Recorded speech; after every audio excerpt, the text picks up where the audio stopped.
What's up, everybody? Brady Figuel here, coming at you with a review for the new Abduction album, Existentialismus, that was released this past Friday, February 21st. God, this has been a tiring week as far as listening to these new albums and preparing for these reviews, just because of the albums that dropped on last Friday, February 21st. I had that Void Fallen album I just put out a review on, where overall it was a solid album, spoiler alert, but it was just a bit of a dense listen. Obviously, watch my review to hear me elaborate on that. I also had the new Killswitch Engage album come out. Killswitch Engage is literally my favorite metal band, period. So I've been obviously taking lots of time to digest that album this week. And I also have this album that I've been wanting to review since I listened to the singles earlier in the year, because black metal is such a kind of a hit or miss genre for me, and it just has to really take me in and absorb me into the music, and I don't often find that it's easy for me to come across black metal that I really find myself latching onto. And judging from the singles that were released, I was very much latching onto this album already just because of those songs. But any black metal album is always a bit of a dense listen, and very much something you need to focus on and listen to multiple times and really absorb before you can at least coherently and efficiently convey your thoughts on it. So yeah, as I mentioned, the week's been a little tiring as a result, because these three albums that I just mentioned, including this one, have been quite literally everything I've been listening to this week.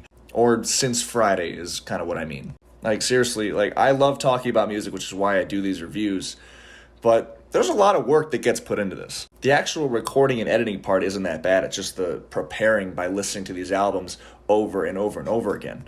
I'm sorry, but I'm never going to be one of those reviewers that listens to an album once, maybe twice, right at midnight, and records a video right away to be first in line for the views.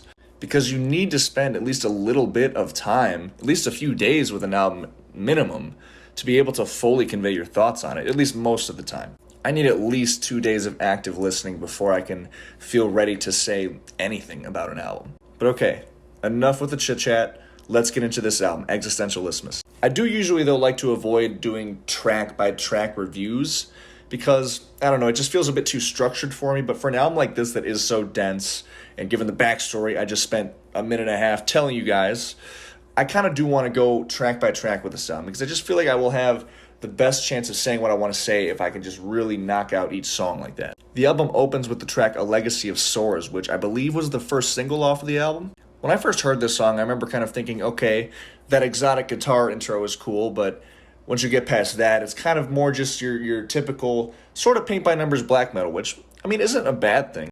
It's still cool. There's some cool parts in it, different chord progressions, different kind of slight mood shifts. I especially like it the 3-minute mark when it goes quiet and then kicks back into sort of a new chord progression. Thought that was cool.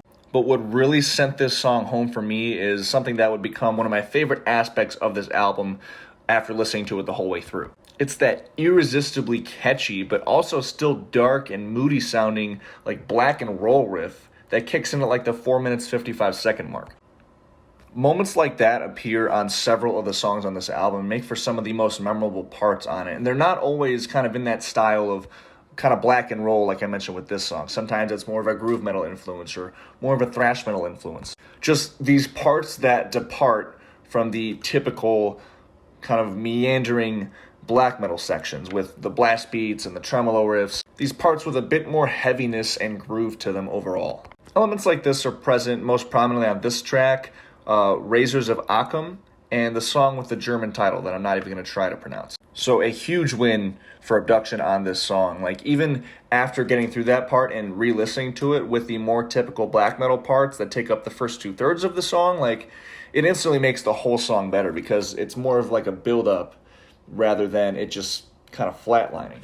If they didn't throw that part in at the end for the last third of the song, I don't know if I would be coming back to the song. Track Pure Media Liberi, I think, has similar parts actually, especially that part that kicks in at the 4:37 mark, give or take. The drums strip down a bit and the guitars are playing a bit more of a slow, methodical pace with some double-time bass drums underneath. And again, it just gives the song an extra layer of groove and catchiness, while still bringing in those sinister, ominous elements and note choices that we know and love from black metal. And even the more straightforward black metal passages in this song, I enjoy quite a bit more than the previous track, just because the melodies in there and just the way they're produced just really ring and take up so much space in the mix, yet they still don't dominate anything. And as a result, you listen to these tremolo riffs and these guitars, and you just feel them like swallowing you in the sound and in the dread that they convey. The next track on here is titled "Truth is as Sharp a Sword as Vengeance." Awesome title. I gotta say though, this is probably the song that underwhelmed me the most on the album. It's not bad, but that kind of like low, like not really going anywhere sound that this song has doesn't really do it for me. Vocally, the song does depart from the shrieky style of black metal a little bit, with more of those like tortured wails, which I realize is another prominent vocal style in a lot of types of black metal, but I don't know, it doesn't really do it for me on this song. Maybe it's because the music around it, even in the scream sections, just doesn't really convey much of a sense of urgency. The actual emotions displayed in this song are kind of a bit all over the place at times too. Like when I first played the song and I heard like that lurking, like ominous, creeping intro, like I thought it was going to be more of that type of song, but then the full band kicks in and it's more of like a mournful, sorrowful tone. This is just one of those songs that just kind of emotionally fell a little bit flat for me, unfortunately. The song with, I think, a German title is up next, which, again, not going to even try to pronounce that. But this track immediately opens with one of the darkest and just most desolate chord progressions on the entire album. And then at, like, the 40-second mark, it kicks into, like I mentioned earlier about the intro track, just one of the absolute catchiest, grooviest black metal riffs that I can remember off the top of my head. I really appreciate when black metal artists are willing to put something like this into their music that is a bit more of like a refrain or a hook. And that part is just that. It brings in a little bit of thrash influence, a kind of 80s thrash influence, especially in just the melodies. And then after that part, there's just this really ugly, dissonant tremolo riff that kicks in and I think is awesome too. And the rest of the song here does a great balance of having both of those elements, because the majority of the song, a good chunk of it ends up being more, again, typical black metal, but then again, just some more catchy riffing comes back near the end of the song. And this track is just such a great balance of still being a song that is undeniably black metal, but being able to depart from it slightly without kind of feeling like it's out of place on the album. Razors of Occam is up next, which just has just this insanely anxiety-inducing and just like creepy, I don't even know how to describe this part. It's something out of a horror movie that fades in to start the song. It just, like I mentioned earlier, it just overwhelms you in dread in like the best way possible. And then that methodical, slow tempo riff kicks in, which brings in prominent elements of doom metal. It's just depressing, again, in the best way possible. And then these insanely just tortured sounding layers and layers of clean vocals kick in, which somehow make this song sound even more desolate and downtrodden. And then lo and behold, at like the 1 minute 38 second mark is one of my absolute favorite guitar passages on the entire album. In literally every sense of that statement. Like, you got the creepy and just frightening sounding note choices. The rhythm itself is again super catchy despite it being essentially just blast beats and tremolo riffs still. And then after that it kicks into another thrash section, which sounds fucking awesome. Those haunting, moaning, clean vocals come back near the end of the song. This track just blew me away when I first heard it, and really was the track that made me want to review this album. Now the closing track on here is called Vomiting at Baalbek. I did look up the lyrics. It's not actually about vomiting, so just to clarify. But God, this song, it opens with some of the ugliest chord progressions easily on the album. The chord progressions essentially in the first 4 minutes of this song do a really good job of feeling progressive and actually building tension before it arrives at that, again, really thrash-influenced riff at like the 4:14 mark. And then the blast beats come back for another minute or so, but then like, God, the second half of this song, I literally found myself unable to skip, unable to like unfocus from this part. Absolutely absorbed me in the best way possible. First, it was that really ominous, atmospheric, off-timed part, which I believe is in 7/8. That chord progression is just fucking perfection. It really is. It's so unsettling, and again, it just makes you anxious. Ironically, I listen to shit like this to feel not anxious, but then songs like this that are meant to make you feel anxious I just end up loving. I don't know how that works, but it does.